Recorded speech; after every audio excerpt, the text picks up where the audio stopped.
I just hadn't thought about it.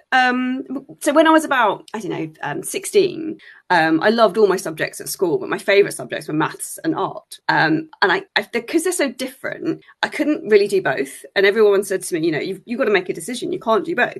So I thought, well, if I go and do maths, I'll probably have a much better chance of having a good career and a steady income, and an easier life generally.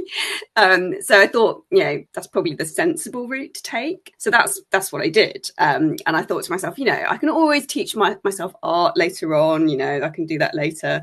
But at that point, when I was 16, I never really thought about a career, and what that meant as an artist. Because when you're 16, I don't think you understand. Well, I didn't understand what being an artist was when I was 16. And so now that you are an artist, I wanted to now kind of dive into the inspiration. And you already did mention a bit about health. Can you talk a bit about that?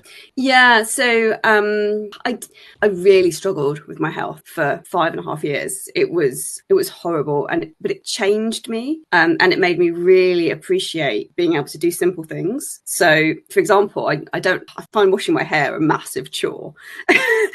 I can't be bothered.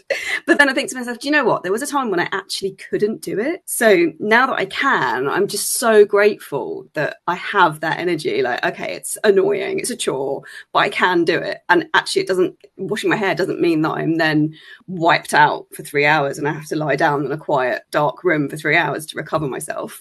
I know I can just carry on. So it's a really freeing to be able to know that I can do stuff.